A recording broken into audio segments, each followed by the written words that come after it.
karratuak kontatzerakoan ez zaigu bat ere ahaztu behar. Horregatik, ordenatuak eta txukunak izan behar dugu. Lehenengo gauza egin behar duguna da, karratu motak sailkatu. Eta izan daitezke, txiki hontakoa bezalakoa, batekoa, izan daitezke horrelakoak, honen bikoitza, alde bikoitza duena, azaldera bikoitza, hola jarriko dugu. Urrengoa, izan daitezke horrelakoak, ez da, laukoa, lau karratu olakoak dituna. Handiago edo dut, handiago dianak.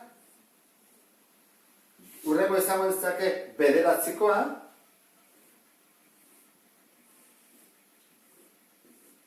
eta azkena, lau bider laukoa, ez da? Lau bider laukoa, eta holako bat bakarra dago. Ez da? Lau bider laukoa. Guaz ikusten holakoa zema dauden. Holakoa daude, bat bi hiru lau, lau bider lau, 16. Horlakoa daude, 16. Horlakoa zema daude, bat bi hiru lau, bost sei zazpi zortzi, behatzi da, 16, ez da? Lau bider lau, 16. Baina, hemen dago beste bat. Hemen beste bat, hemen beste bat. Ordan dira, 16 gehi beste lau hauek guztira, 20. Horrelakoak, 20 daude. Hauek ez zitzaizkigun aztu behar.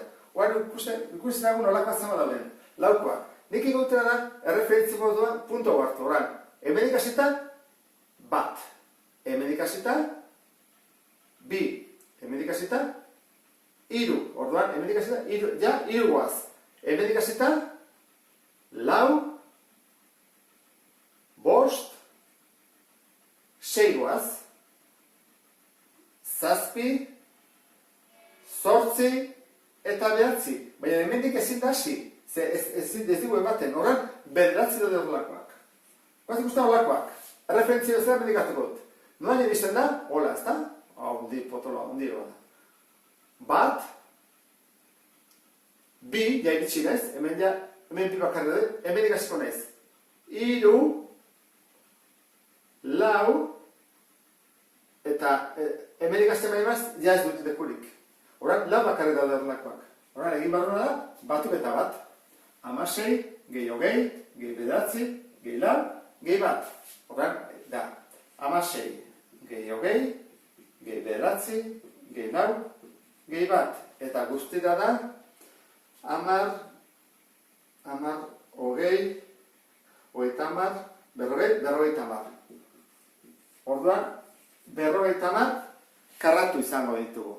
Berrogeita hamar hauekin zen moduz. Ondo ez da? Behar bada, bate bat falta izan zaizue.